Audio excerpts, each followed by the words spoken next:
to the Swindon Festival of Tomorrow. This is, I think, probably the first talk since we've been here. I'm Roland Pease. I shouldn't do that. I'm a broadcaster, so I should know not to tap my own microphone. I'm Roland Pease. I work for the BBC, but I also live in Wroughton. And so I've loved being involved with the Festival of Tomorrow since the beginning of it. The first talk, Tech Me Up, is sponsored effectively by Intel. Pippa, quickly introduce yourself. Hi, so my name's Pippa Chick. I work for Intel, as Roland said, and I work with their Health and Life Sciences team. So I'm here to talk about all the things that technology makes possible in that health and life sciences space. Which is quite a lot, I have to say. I'm going to talk about all of those things. Well, I mean, it is. We were talking last week, and it's an amazing amount of different things that you're involved with. And I think we might have to wait for Christoph for a moment. I have to say, we're really pushing the system today. We've practiced and practiced before you all came into the room, because we've got a couple of demos which are straining the system. So it's going to be quite fun. Christoph, now introduce yourself. Great. Hi, everyone. My name is Christoph Lutteroth. I'm from the University of Bath. I'm a researcher in human-computer interaction. So I design systems that you can, for example, control with your eyes or with other interesting ways.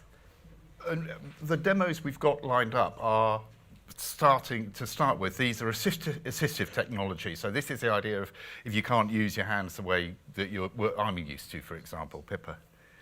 Yeah, the intent is that if you have restrictions on your mobility, or if you're in an environment where you don't want to physically touch hardware for hygiene or other reasons, then there are technologies that exist that means you can control those with hand gestures, which I do a lot of, so I'm very good at interrupting them by accident because I move my hands too much anyway. But hand gestures, eye gazing, eye tracking, your voice, wiggling your nose, making a fish face, that one's always fun to do.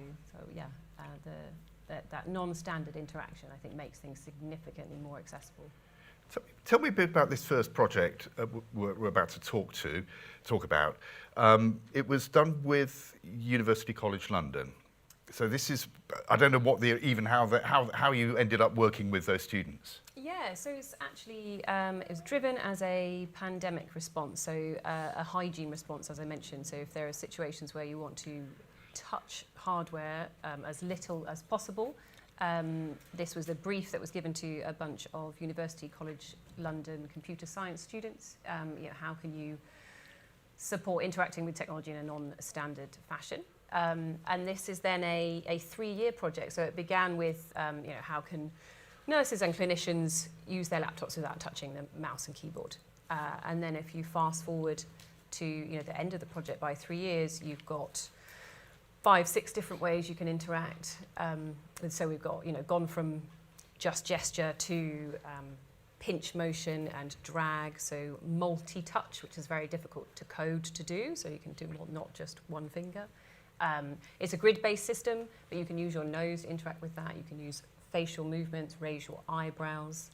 You can speak with it, and actually you can use a combination of the things, which means if you fast forward then to what you can do with it, yes, you can instead of the mouse or the keyboard, but now you can really immerse yourself in a sort of pseudo VR fashion where you can play computer games by being in the game, but without needing additional expensive peripherals and other pieces of tech. So yeah, it's pretty special. 55 students in total it took, and they did baton passing pieces of the project over 3 years. Well, I have to say, seeing is believing for me. These tech people always promise you the world. So I thought this morning, okay, Pippa, I'm going to give it a try. I downloaded it. Sorry, can you hold my mic? It's not live at the moment. So if I go, and it's a UCL project. So this is the device. Is it coming up on the screen? Okay, so it's now fired up, and I can launch it. It takes about a second. Yeah. I have to say, I found this. I'm going to close that there. This now, is free in the Microsoft Store. If anyone wants to have a play around with it when you get home, just go to the Microsoft App Store, and it's called Motion Input VR. For non-commercial use, costs nothing. And the blue, I'm not quite sure what the blue square in the middle is all about. Can you see as you move your hand? Oh, I wasn't looking.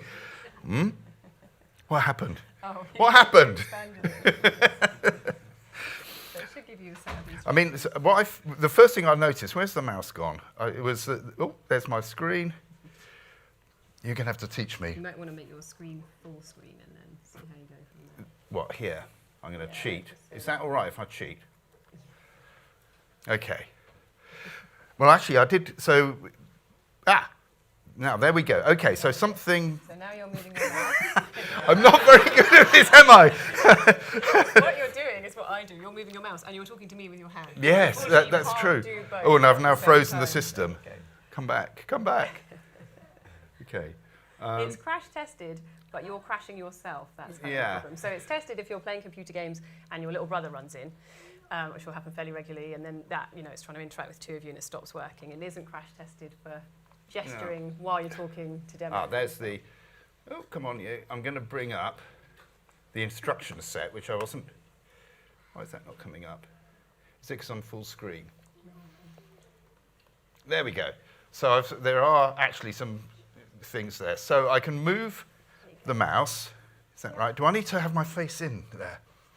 So I'll tell you it's what, interactive. I'm not doing this very well. Is there anyone, I think we need someone, yeah, here. So you shouldn't have sat in the front. You shouldn't have sat in the front. Right, you go and stand in front of that. And you're taller than me.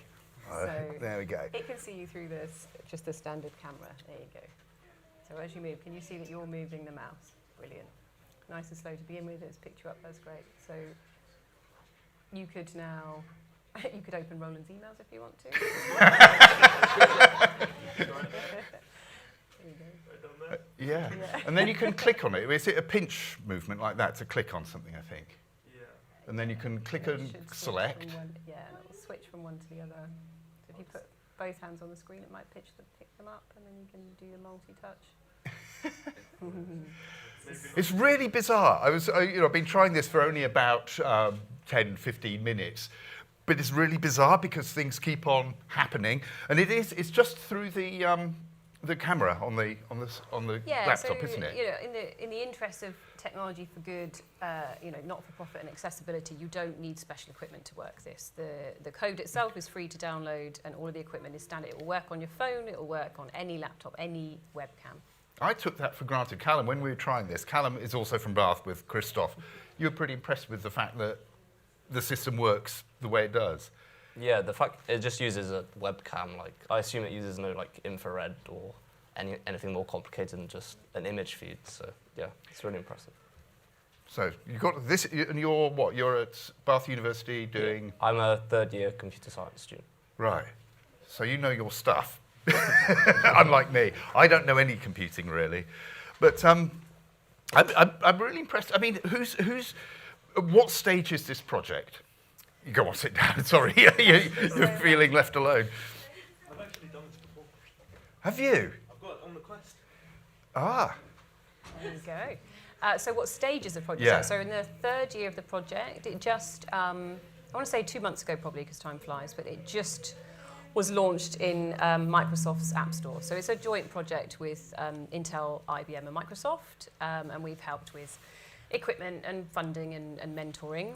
All of the intellect, I say, comes from the UCL students. I think they are a fantastic group, fantastic team, and they've done such a good job of, as I said, sort of create a piece, pass it on and pass it on and pass it on. And there's actually now 13 simultaneous motion input projects going on, and then they all come up together to so see all those what's things possible. which I'm used to doing with the mouse and the click buttons and all that.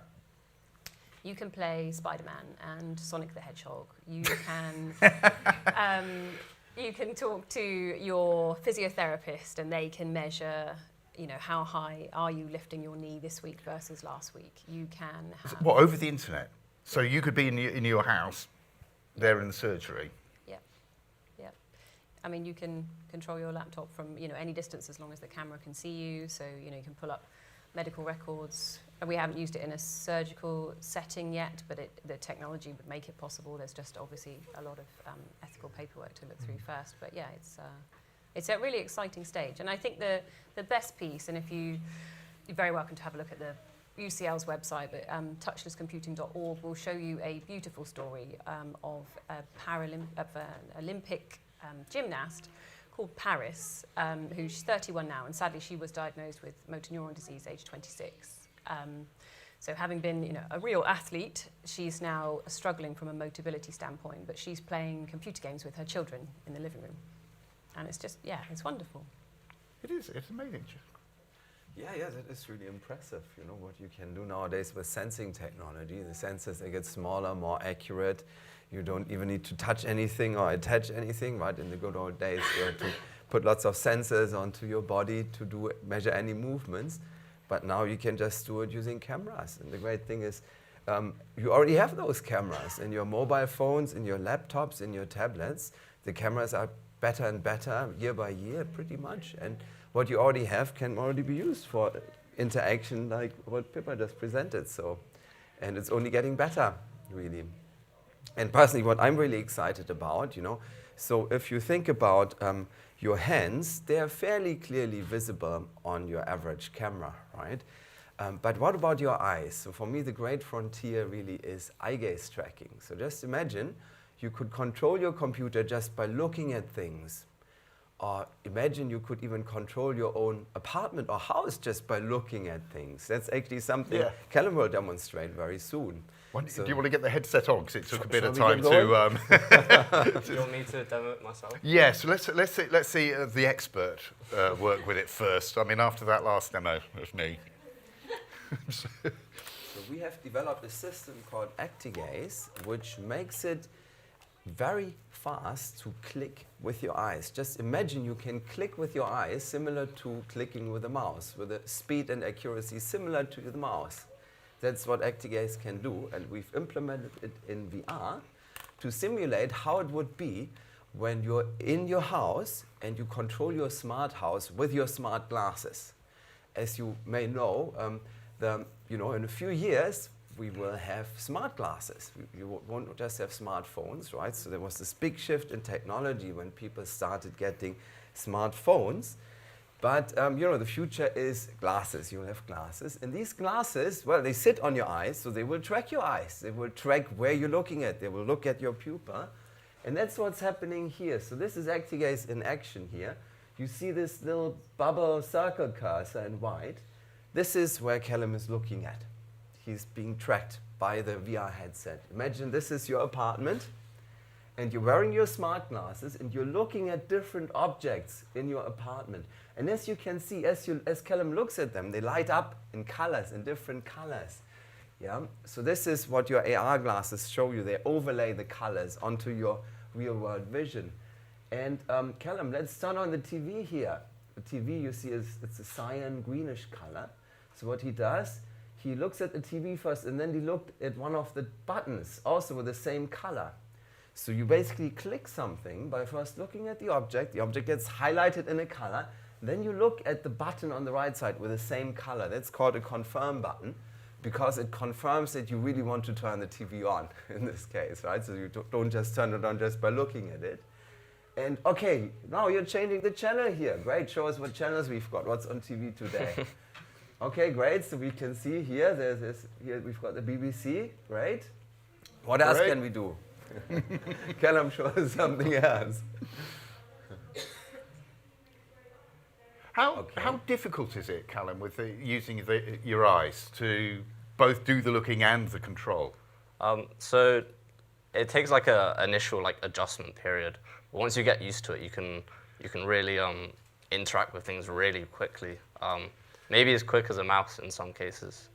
And it's really good for, say, differentiating between small objects or, say, objects in the distance that are close together. So yeah. I mean, because I tried this, Christoph showed me this about 6 years ago, I guess, when you started at Bath University, and it was just with a laptop. And again, so this is a bit like Pippa's thing. There's no special equipment. I just had to look at the laptop. As I recall, there's a kind of training process. You have to calibrate it. Yeah. So everybody's eyes are a little bit different. So when you buy your new set of smart glasses, the first thing that you do is you calibrate them, which is a very simple process. Just shows you a few markers, and you just look at the markers, look at the next marker, and then it basically knows how your eyes work, it can basically figure out where in the real world you're looking at. And it's the same for this VR headset. You get the same kind of calibration. Can we see the calibration? Who's going to step forward? We've already had one victim. Yes, please. Yay! That's brilliant. Because it's I've actually not tried it. Pippa's tried it. I've not tried the headset. Pippa was trying it just beforehand. What was it like? Is that just that? It's fairly intuitive. So you don't, before, I think even before you'd mentioned that the colours correspond, it's Do you kind of wanna just- obvious when you're looking. Right. So yeah, it felt fairly easy to use. So I'll switch apps. I just make, you can tighten it up. I just tighten it a little bit for you. Is that comfortable? Yeah. Okay, great. Okay, so if you just keep your head still for a second, I'll try to. Okay, we're starting the calibration now. Okay, So so app. basically you just have to follow the dot with your eyes. Should take about 10 seconds.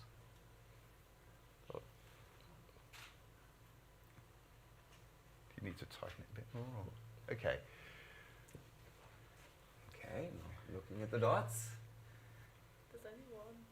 So here you see a dot, and that's Yeah. literally all you have to do, just looking at the dot. Oh. I think the headset might need tightening a Okay, bit. let's tighten it a bit. Is that okay? Yeah. Yeah. Sorry, what's your name? Emily, Emily. What are you seeing? like the menu screen. Yeah. So you're seeing everything that we're seeing on the screen at the moment. Ooh. You're making us feel quite seasick, you know. That's a typical thing when using VR. So you might have, who here has used VR before, just out of curiosity? Okay, so most of you actually, it's great. So, and have you got sick from using VR? Anyone got sick? Yeah. Okay, a few. I haven't used it long enough. I haven't used it long enough. Exactly. So how did it feel? Probably nausea, right? And Yeah. I've got a challenge for you. Where's the microphone? I've got a squint eye. I'm blind in one eye, or certainly blind in one eye. So you've got the challenge of the left eye, which is squint, because when I was young, the eyes didn't correspond with each other. One was nearsighted, and the other one was farsighted. So the brain then decided to turn one off. So as it turned it off, it pointed into my nose. I had an operation when I was about 9 to bring the squint back to normal, but it really didn't work because if they'd have done it too far, it would have gone the other way, and that's even worse looking than going inwards. So Sorry. would that particular commodity do 2 separate eyes at far and near side? Just before you answer, I'll just repeat the question in case people streaming didn't catch it. But basically, you've got a visual defect from when you were very young, and with a squint. So can the system adopt to all those kinds of issues? I've got a small cataract, so I'm also wondering the same kind of thing. we should try it out. So it can be tricky with eye gaze tracking. So some people are easier to track than others. Yes, the systems are getting better and better. The eye gaze tracking technology is getting better and better. But there's only one way to find out, really. Sometimes you can't tell whether it would work or not. Do you want to have a go? Well, it's at the moment this is actually it's the eye tracker is working, but the cast Yeah, is the not. screencast. And do you see a UI that's popped Yeah. up? Do you want to hold the controller? So we will also have plenty of opportunity to try it later after the panel. Yeah, if you just click. around. You will be But staying around you a should bit. try yeah? it. Absolutely, I stay around for a while, and whoever's interested, you can have a go at the smart apartment, and that would be really interesting to see whether we can track your Is eyes. that working? Yeah, that's Okay. So if you just click the app in the top left. This one. Yeah. Okay, great. We're back at the calibration. Oh no, we're back in the apartment. All right. Excellent. So you've done the calibration. Yeah. Oh, that's cheating. You did it too quickly. Did anyone see it? We were so. Oh, you did. Who saw it? And so, As I recall, you just have to, your eyes follow the dot, and then presumably the camera is watching your eyes following the dot, Yeah. and then it was pretty quick though. Yeah. Yeah, I've got a microphone here, so you can just tell us what it's like. I mean, it's quite difficult, as I recall, just to get used to this thing working. Yeah, it's kind of weird, like looking at, like getting used to moving the eyes to like the plus buttons to like do stuff, but it does feel kind of like natural after a bit. Oh, what have you done there? Have I turned? You're like me with the other one. So, what happens if you hover over the light in the? Is there a light in the back corner there? Yeah. And there's your brightness. You think you could get used to it? Yeah, I think you could get used to it quite quickly. Give her a challenge, Callum. Okay, so there's some curtains on the left. So if you look at the pole, yeah. I think there's also a door behind you if you want to try and control that.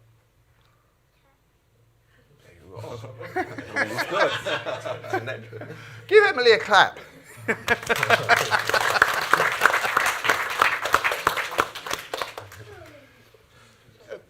What? Have you had enough for now? I think we'll let you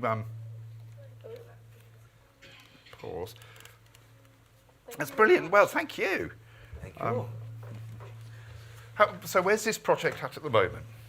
So we started with eye gaze tracking on a screen. So we've got a web browser where you can browse the web without touching anything. You can just look at the links and use this color coding system to very quickly click links and browse the web. So if you're, for example, baking a cake and you don't want to touch your new iPad with your doughy hands, then you could use ActiGaze to look up the recipe without having to touch anything. That's basically the vision.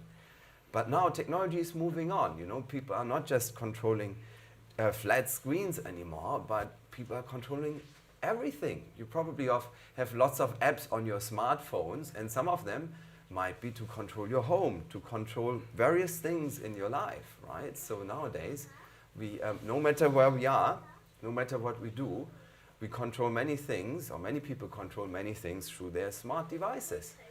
And that's basically what ActiGaze is targeting right now. So we're looking at how we can use it, as you can see here, to basically activate, deactivate, change, adjust anything around you without you having to lift a finger.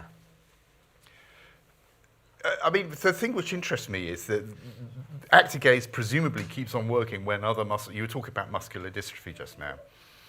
Motor neuron disease, sorry. But as you're losing control of other muscles, the eyes keep on working, I guess, which is quite an important aspect of this. Yeah, you maintain the use of your eyes for longer. So yeah, and there are, I mean, you know, with motion input, there are, I think eye tracking is one of the really valuable pieces. There are multiple ways you can interact. So you can, you know, may even be that the same person to begin with is using gestures, which I already mentioned I use too many of, but, you know, using gestures, you can then be using, you know, tracking with your nose or making facial expressions, and then, yes, you know, eye tracking. You can also adapt to the environment that you're in. So if you're somewhere that is busy or the light isn't ideal perhaps for eye tracking and you have the opportunity to use something different, that might be more appropriate to be pinching using your hands instead. Now, I'm not time tracking. Who's got a watch on them? It's 10 past 11. 10 past 11. Yeah, we were okay. There's something else which I heard at Bath University. This is a question. Who of you gets ear rumble? Do you ever get, just nothing else going on, a rumble in your ear? Someone must do. I'm not. It can be a clicky sound, is one. Yeah, that's it. Yeah. If I just tense my ears like that, and I'm getting the roar of the sea in my ears. Does no one get that? Aha! Well, the reason I ask this, there's another project, I think you're involved with it, but it's not your own project, yes. called Ear Switch. Ear switch, that's right. So you know you can flick a switch with your fingers. Did you know you can flick a switch with your ears? You don't even need to wag your ears to flick the switch. No, so at Bath, we're developing a system called Ear Switch, which is a small device which plugs into your ear. Basically looks at one of those nice wireless speakers, wireless earplug speakers that you put into your ears, like, you know, AirPods. And basically, they are speakers, but they also have optical sensors in them. And these optical sensors, they look into your ear canal, onto your eardrum, and they can detect when you flex a little muscle in your ear. And apparently not many people can do that, but if you like, we can try a little exercise to see whether you are one of the so-called ear rumblers who can rumble with their ear, who can flick the switch with their ear. So what you can do, you all can move your jaws, right? So just try moving your jaw and focus on your ear, and now try to kind of get the same sensation of moving without actually moving the jaw. Try to kind of move your movements a bit closer to the ear and see if you can kind of tense your ear. Can anyone do that? Can you try it? Kind of chewing and yeah, so you might find that it makes a little rumbling sound in your ear, and that even without moving your jaw, you can actually tense your ear. And that's called this little small muscle. That's exactly the one that tenses the eardrum, the tensor tympani. And what it actually does is it protects your eardrum. It protects your ear from overload when there are very loud noises, for example. Or also when you're yawning, so if you can yawn, and you concentrate on your ear while you're yawning, then you might feel this little muscle tense. I think we need a mass audience yawn, because you can hear it even as you yawn. So if everyone yawns and just tries to listen for this deep rumble, come on.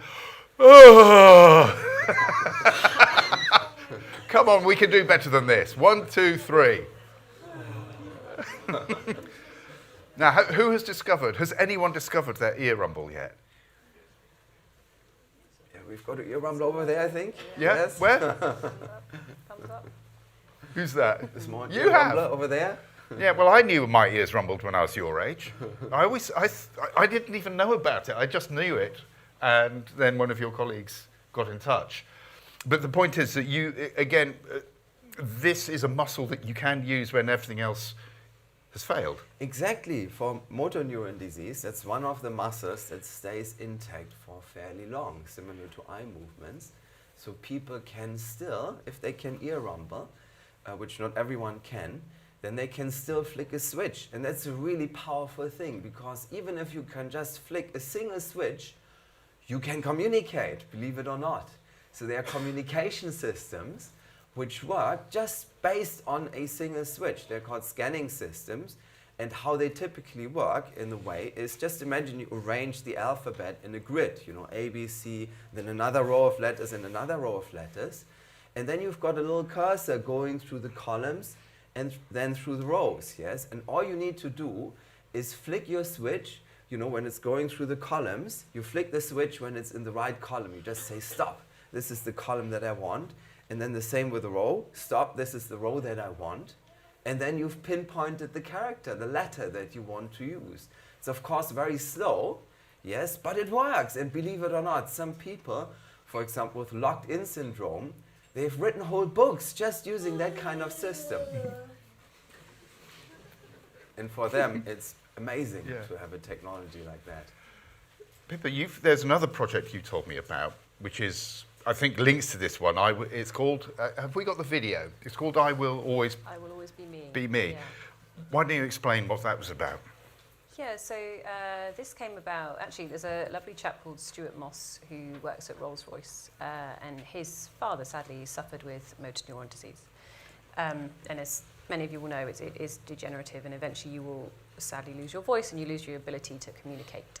And voice banking has been around for a long time, so you can go, it's not cheap and it's not quick, unfortunately, but you can go along and you can say a series of sounds and phrases and words, and then you have banked your voice, and then you can access that via your computer, and that's how you can continue to speak. But what was missing was that feeling in any way human. So what you were actually doing was using up that sadly short period of time where you could still be communicating with your family, going in to spend a really long time in a studio. So this is a video associated with that. Can we hear it? I think you is MND.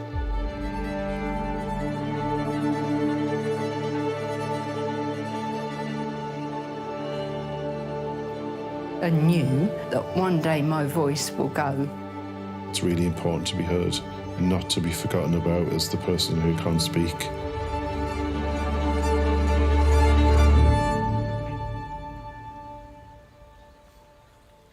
When he told me on the phone, instantly, you know, I got loads of flashes from what the future is going to look like. Because my dad is such an independent man. I think I'm from that generation of live up and live and carry on. You know what I mean? I tend to write down what I'm feeling and not burden them with my condition. I remember it like it was yesterday. I came out, sat in my car, cried. A massive bit of me died that day, and that bit will never come back. That's gone. That died with diagnosis. Just fade the sound a bit. I mean, I think what you even catch at this point is how individual everyone's voice is. It's so much more than words, and we all heard, I guess, Stephen Hawking, and he became associated with the robotic voice, but your voice is so much part of your character. It is, and also you need to feel the emotions that you're saying in order for that to come across in that word or that phrase that's backed. So what's missing with a predetermined just set of sounds and syllables is that you're not feeling what you're saying. So what this project did was look at, is there a better way? And actually it commissioned an author together with an understanding of what you can do with sound recognition, samples, and using artificial intelligence to kind of fill in the gaps. So you read a story. So you read a story to your loved ones about the fact that you will always be you.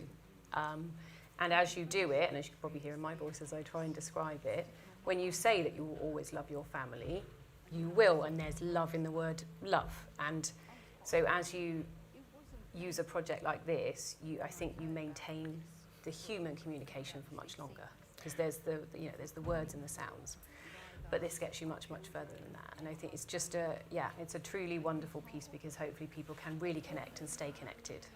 And the idea is so that I mean, it's, in a sense, it's calibrating the system on your voice. It's absolutely doing that, but it's doing it as you tell a beautiful story instead of doing it in something that's really stripped back and just a set of sounds. I mean, is this AI, machine learning? Or it's absolutely AI, yeah. So rather than having to spend 3 months and record thousands of sounds, it's a fairly short book, because there is then artificial intelligence over the top of that understands and intonates all of the sounds and syllables that you need.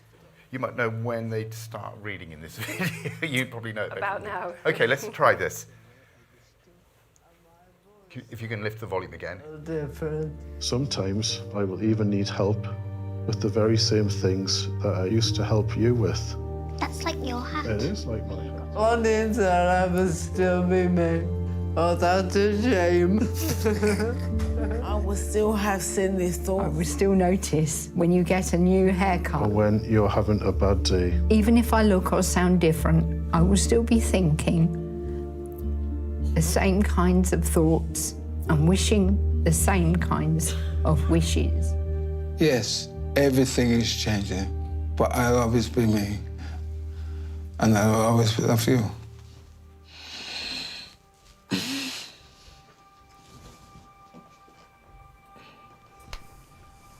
I think we have some examples where the voice has been played back, is that right? Yes. It's free for anyone in the UK, so it now takes moments. You can do it at home from your own PC, and it costs nothing, which is pretty special. So there's a website, I will always be me. iwillalwaysbeme.com. Yep.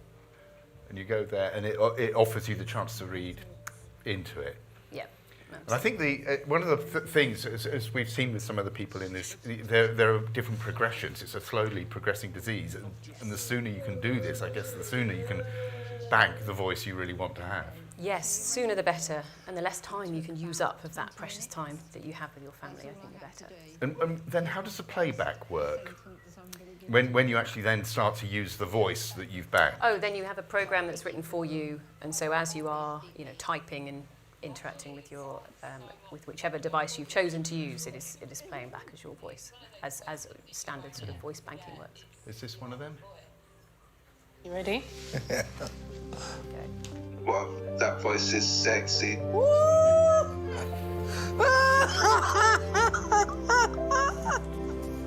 I mean, I think it's just extraordinary what the power of Moore's law, the progress in technology, can do. I mean, we've all been wowed, I think, recently by these chatbots and how clever they come across. But there are, those are sort of often quite fun. I think what we've seen here are some really good examples of really important uses of that kind of technology. I suspect, I mean, there are other projects that we can talk about, but I'd actually like to throw this open to the audience because I suspect that you've thought of questions I haven't along the way for how to, Here, can I just run up and, as fast as I can, give you the microphone. Next time, can you sit at the front? Hang on. Yeah, here we are. No voice, I can shout. Is technology, where our thoughts are concerned, sometimes we think I'm very on the same thought transfer as my wife. And sometimes we think the same thing at the same time. Is that coming into your particular schemes? So basically, the fact that you're thinking the same things, that you're so much in tune, whether that somehow is something we are considering in the form of technology, yes? Well, in a sense, yes. So I'm currently working on a project that uses various sensors to try to figure out what people are trying to do. And we're trying all kinds of sensors. We're looking at visual, similar to what Pippa presented, at eye gaze tracking. And we're also looking at brain-computer interfaces, basically electroencephalographs. So basically different sensors that you can attach to your head to measure your brain waves. And then we basically ask people to perform different tasks, but without actually pressing any buttons. We are almost asking them to will the computer to do something for them, using gestures, using their thoughts, using their eyes. And we're measuring what that actually means, what our different sensors tell us about what they're trying to do, of what they're thinking about. And then we're basically trying to model that. We're trying to create a system that does things for the person without them actually doing it, basically figuring out what they want, what they're thinking about. I saw a group in America who were doing something similar to this many years ago, at the beginning of, I think, some of this work. And they were using monkeys to try and work this out. They were measuring the monkey signals as they were controlling a mouse. So they were similar to the calibration that Callum was doing. They would move their hand and the cursor would move to the bananas or something like this. And what they found after a while was that they were calibrating the electrical signals from the brain. And what they discovered suddenly was that the monkeys had stopped moving their hand, but the mouse was still going over the screen because it had become an instinctive part of they actually were just controlling the brain waves, and the brain waves were controlling the computer. I mean, there are sort of big developments in terms of paraplegics in those terms, I think, at the moment. Absolutely. So BCIs, brain-computer interfaces, are coming along nicely. The problems currently are still that you get a lot of noise. So, if you've got your lab environment, you should see these EEG labs. It's like a Faraday cage. It's like a metal-plated room, no sound, somewhere in the basement. Keeps the BBC out. But that's not how life works, right? And you've got lots and lots of pins going poking into your scalp. It's not very pleasant to use a high-quality EEG system. What we really want to do, where we want to get, is that you put on your smart glasses, and your smart glasses has some small sensors just gently resting on your head, and that picks up some signals from your brain. And where we want to get is that these signals are enough to figure out what you're trying to do, and to even do it for you if it sees, oh yeah, this is what you want to do. But at the moment we are at a point with our research where we believe, it's not a good idea to just rely on the brain waves. It's useful what we get there, but it will still take us a long time, because as long as you're measuring from the outside, you are never really seeing very clearly what's going on in the inside of your brain. However, there are lots of other cues that tell us what people want to do. For example, a very strong cue is what you're looking at. So there's this something called the strong eye-mind hypothesis, which basically says, if you're looking at something, that's also what you're thinking about. Yeah, it's not always true, but it's good enough. It works reasonably well. So eye gaze tracking is a really important one, and that's something we can do reasonably well. But also gestures, so you might not even know yourself, but whenever you're thinking about, oh, wouldn't it be nice to have a cup of tea right now? Maybe your right eyebrow goes up slightly, maybe your chin starts moving, in anticipation of the tea. And sensors can pick up those things, and they might know that you need tea just before you do even, if they can pick up all these small nuances. So that's much more likely than picking it up straight from the brain at the moment.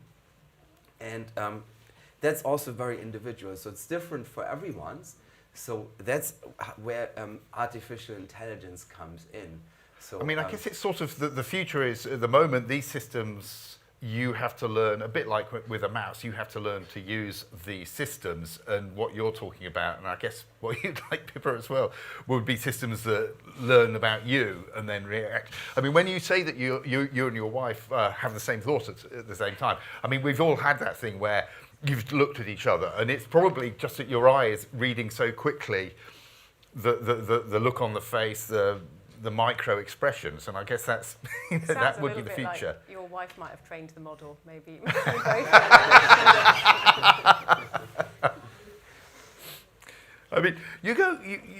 Your work takes you across the whole of Europe, I think. Is that right? Yes. Yeah.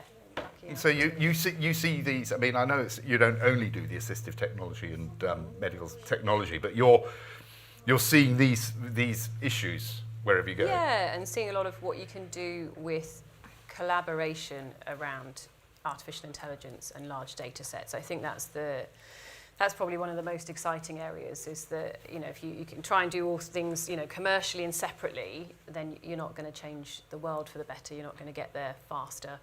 You're not going to get there quicker and more accurately. And if the pandemic showed us anything, it's that when you work really determinedly together in an open source, open fashion toward the greater good, whatever good that is at the time, I think you really make leaps forward. And I think there's some just wonderful examples of how do you triage for a disease that you didn't understand 6 months ago? Well, you do it with as much of a variety of data as you possibly can, and then you're training robust models without accidental bias that really work across multiple countries.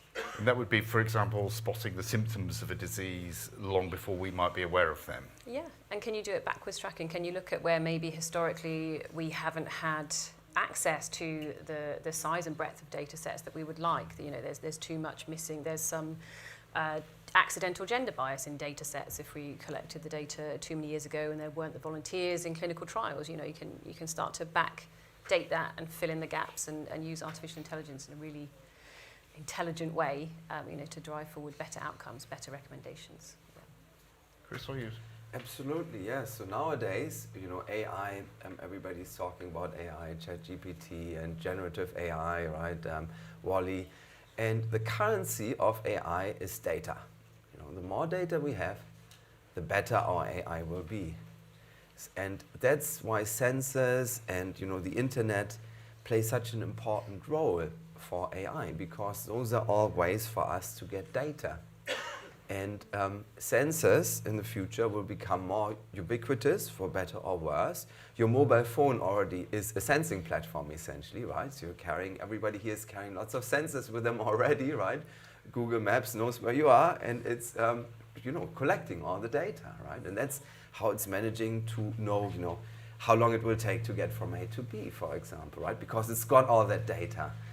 And the more sensors we carry around with ourselves, the more sensors we've got in our lives, the more data we can get, and the more we can feed AIs and train them to do things more accurately and more comprehensively for us.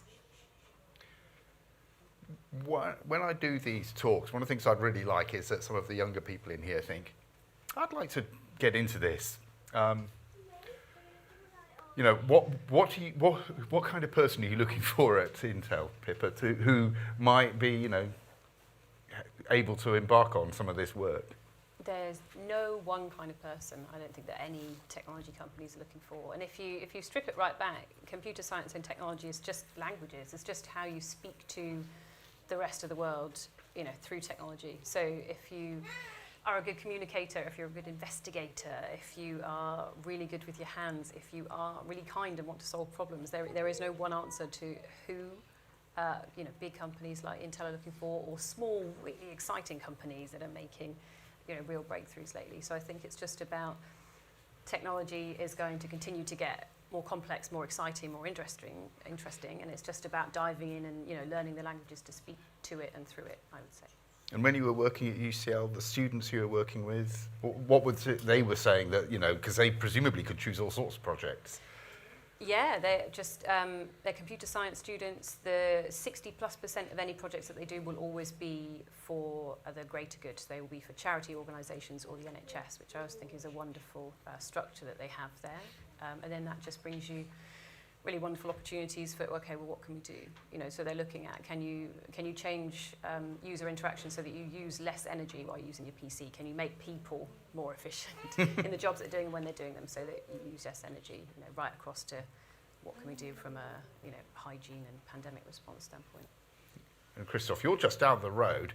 We've talked about two of your projects. I know there's another one called motion capture facility. I mean, you do all sorts of this all kind of work. All sorts of things, yes. And that's what I love about it, So if you want to become a researcher, the first thing that you need is curiosity, Be interested in things. There's so many exciting things out there. And personally, if anything, I'm interested in too many things, I do so many projects, but it's also great. The great thing about being a researcher, you actually can be interested in many things. You have the time to look into lots of exciting things and push the limits, push the boundaries, make things, break things, and invent great, exciting new things that nobody has ever seen before, and it's just great to be able to be so creative. So if you feel, you enjoy being creative and playing with ideas and breaking things, then, you may be a researcher at heart. And you have open days for anyone who wants to be a student. Yes, we do have open I days. think I've seen some of your stuff at one of those open days. Yes. So chances to play. Absolutely, yeah. Come to us, try our things. We have lots of exciting things to try and play with at Bath. Love to see you there. We've got open days. Well, thank you both. Christoph Lutherov from Bath University, Pippa Chick from Intel. Thank you both very much. I think a round of applause, and then we can...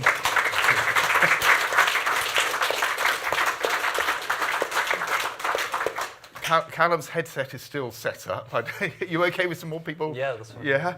And if anyone wants to, I've still got Pippa's gesture tracker on my laptop, so if anyone wants to have a go with that, I'm more than happy for you to try and destroy my laptop. I think across the way there's an Intel booth. So Yes, I've meant to say yes. So there is it. I've got to go and see that as well in a minute. Okay. Thank you very much. Also, well, actually, just come down and ask us at the end. For anybody interested, has anybody using blender.org?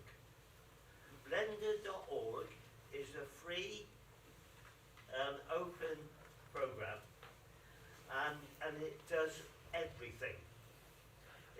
It started in Amsterdam, He sold it to a guy in America who came back to him and said to him, look, it's going to cost you so much per year now to belong. And the guy who invented it said, no way. How much do you want for it? He says 150,000. So he says, all right, go to the open world. Get them to contribute if they want to, but otherwise it's free. So you can spend what you like if you wish, or if you want to do it completely free, do it free. But on there, I think we better pause. We've got to get the next door. Yeah. Blender.org, did you say? And I will always be me. Yeah, and touchless computing. And touchless computing. And I don't know if you've got any. Yes, so if you want to learn more about our research at Bath, have a look at Revere, the Revere Labs at University of Bath.